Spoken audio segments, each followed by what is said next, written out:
যদি বাঁচতে হয়, কষ্ট হচ্ছে বাজান, আর কয়েক মিনিট শেষ হয়ে করে দিব। আহা ভালো যদি বাঁচতে হয়, মুসলমান ভাইরা রে আমার, আহার কোনো দিকে কোনো নজর নাই। কলিজার টুকরা যুবক ভাইরা, বৃদ্ধ বাবাজিরা, একটু দিলের কানটা নরম করে দিয়ে শুনবেন, কারণ এখানে অনেকের মা নাই, অনেকের বাবা নাই, অনেকের কলিজার টুকরা সন্তান নাই, অনেকের আব্বা নাই, অনেকের মা নাই। আহারে তারা গহীন কবরে কেমনে আছে, কেমনে আছে? আমার ভাইরা, আমার বন্ধুগণ, আল্লাহ রাব্বুল আলামিন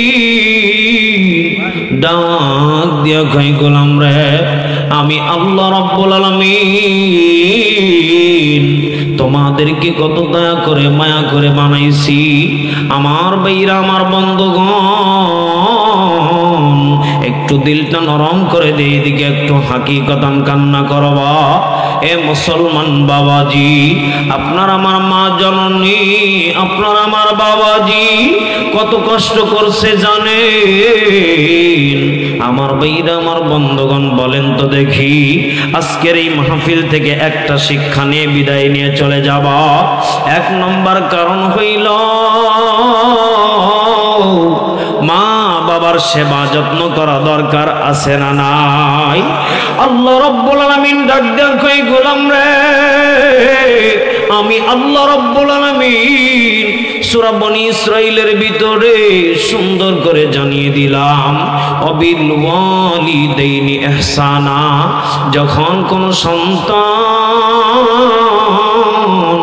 মা বাবার প্রতি নরম হয়ে যাইবা, মা বাবার সেবা যত্ন করবা, আমার ভাইরা, আমার বন্ধুগণ, আল্লাহ রাব্বুল আলামিন ডাক দেও কই গোলাম, আমি আল্লাহ রাব্বুল আলামিন ওহুমা জান্নাতুকা ওহুমা নারু, নবীজির হাদিস দ্বারা জানিয়ে দিলাম, ওই ব্যক্তির জান্নাতর মায়ের পায়ের নিচে। চিৎকার মেরে বলেন সুবহানাল্লাহ। আমার ভাইরা, আমার বন্ধুগণ, আল্লাহ রাব্বুল আলামিন পবিত্র কোরআনুল কারীমের ভিতরে এবার ডাক দেখাই গোলাম রে, ওয়াসাইনাল ইনসানা বিওয়ালিদাই হামালাতু উম্মুহু ওয়াহনান আলা ওয়াহনিহি ওয়া ফিসালুহু ফি আমাইন। জোরে বলা যাবে কি আল্লাহু আকবার, আল্লাহু আকবার। তিনটা কারণে মাকে দামি করছেন। কয় কারণে? আরো জোরে বলেন, কয় কারণে? আমার ভাইরা, তিনটা কারণে মাকে দামি করছেন কে? আরো জোরে বলেন। এক নম্বর কারণ হইল,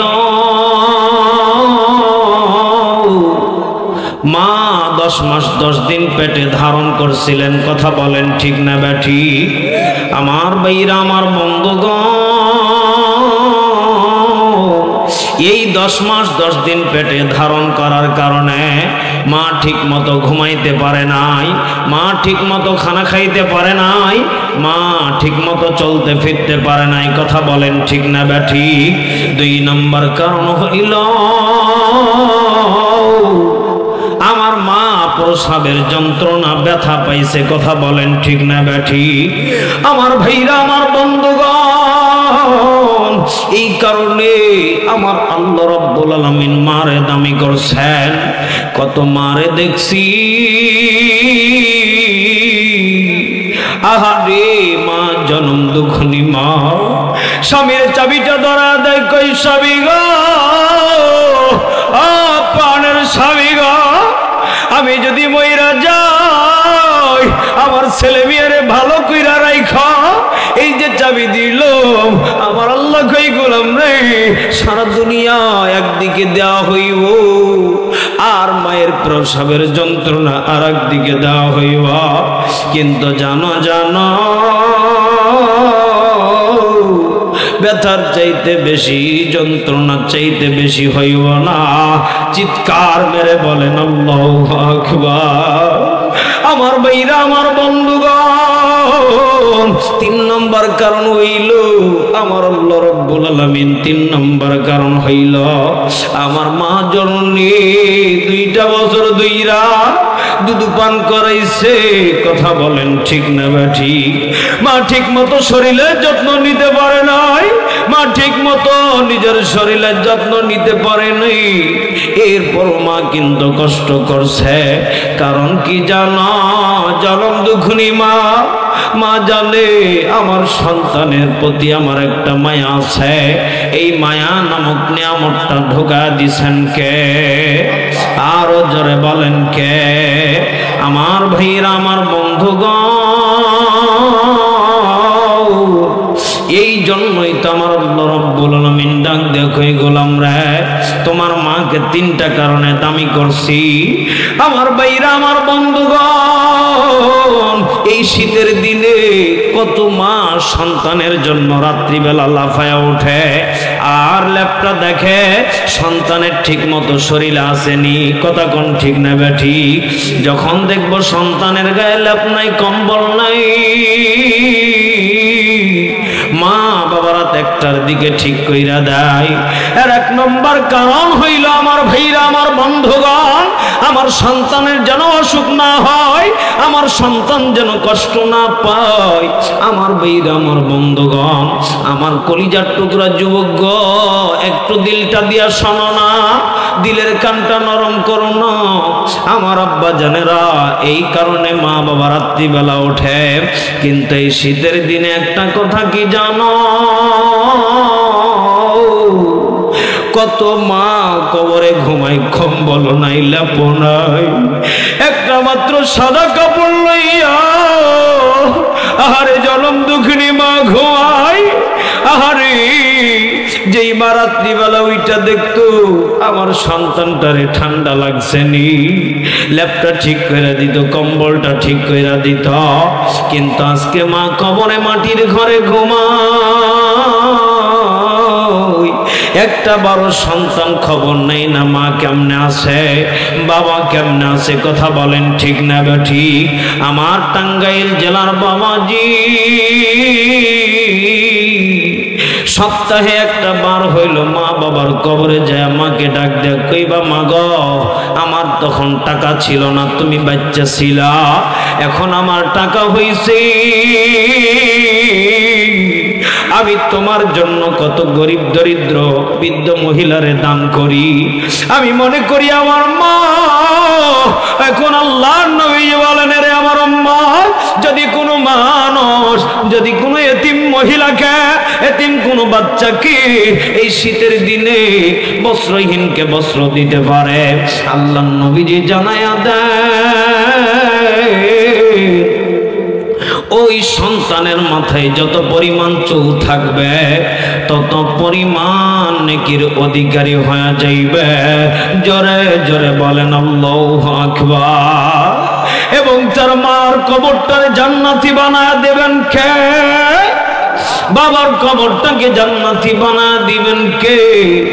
আমার ভাইরা, আমার বন্ধুগণ, এই কারণে আজ থেকে নিয়ত করবেন, মা বাবার জন্য মসজিদ মাদ্রাসার দিকে দান করবেন, মা বাবার জন্য মসজিদ মাদ্রাসায় দান করবেন।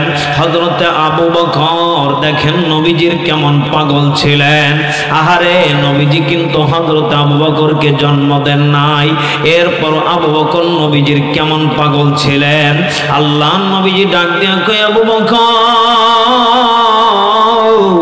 যুদ্ধে যাওয়া লাগবে, কি আছে নিয়ে আসা। হযরত আবু বকর ঘরের ভিতরে যা ছিল গাট্টি বাদ্যা নিয়ে আইছে, পোটলা বাদ্যা নিয়ে এসে নবীজির কয়, নবী গো, আমি সব লইছি। নবী ডাক দেয়া কয়, আবু বকর, কি রেখাইছো বলো। আবু বকর ডাক দেয়া কয়, নবী গো, ওগো আল্লাহর নবীজি, সত্য কথা কইতাম নি। নবীজি কয়, বলেন কি হয়েছে? হযরত আবু বকর কয়, নবী আপনাকে রেখাইছি আর আমার আল্লাহকে রেখাইছি। জোরে কন্যা আল্লাহু আকবার।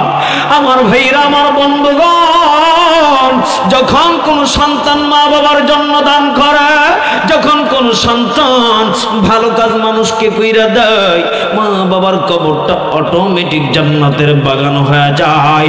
জোরে জোরে বলেন আল্লাহু আকবার। 6 দিন পরে নখ খসে যাবে, 6 দিন পরে নখ খসে যাবে, 6 দিন পরে নখ খসে যাবে, 9 দিন পরে চুল। কবর গাঘের সামান নিতে কইরো না কেউ ভুল। ঠিক নেই, ঠিক নেই? সবাই বলেন 6 দিন পরে নখ খসে যাবে, 6 দিন পরে নখ খসে যাবে, 9 দিন পরে চুল। কবর গাঘের সামান নিতে কইরো না কেউ ভুল। কবর জায়গা ভালো নয়,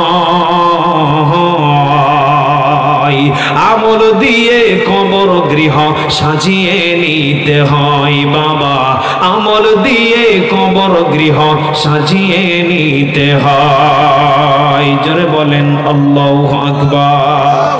আমার ভাইরা, আমার বন্ধুগণ, আমল বিনে কেউ কবরটা জান্নাতি বানাতে পারবে না, আমল বিনা আধার কবরটা আলোকিত হবে না।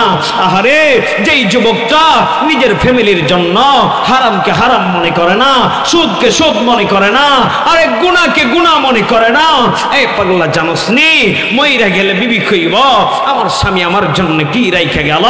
সন্তান ডাক দিয়া কইব আমার স্বামী, সন্তান ডাক দিয়া কইব আমার বাবা আমার জন্য কি রাইখা গেল? আমার ভাইরা, আমার বন্ধুগণ, দুনিয়া কিন্তু ক্ষণিকের জায়গা। আজকে মরে গেলে আপনাকে মরে যাওয়ার সঙ্গে সঙ্গে বলবে লাশ, আপনাকে কেউ বলবে না অমুক মারা গিয়েছে, আব্দুল্লাহ মারা গিয়েছে বলবে না। আহারে লাশ লাশ বইলা কবরে নিয়ে যাইব, কবরে দাফন কইরা দেব। আমার ভাইরা, আমার বন্ধুগণ, যেই বিবির জন্য 50 বছর 30 বছর সংসার জীবন কাটাইলেন, সে বিবিও কিন্তু কবরে যাইতো না।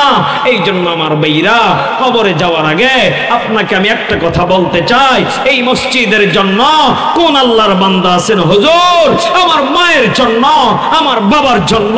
আমি একজন মা পাগলা, আমি একজন বাবা পাগলা, হুজুর 100-200 করে হোক আমার মায়ের ভিজিটের জন্য। আরে ডাক্তারখানায় গেলে ভিজিট দেওয়া লাগে 500 থেকে 1000 টাকা। আরে রোগ ভালো করার জন্য, আমার আল্লাহর ঘরে রোগ ভালো করার জন্য 100 করে হোক 200 করে টাকা হোক, কোন আল্লাহর বান্দা আছেন হুজুর আজকে দিয়ে গেলাম, হুজুর আমার মায়ের, আমার ফ্যামিলির বিপদকে যেন আল্লাহ দূর করে দেয়? আমার ভাইরা, কে আছেন? একজন করে ব্যক্তি আসেন তো দেখি। এখানে অনেকগুলি ব্যক্তি বসে আছেন।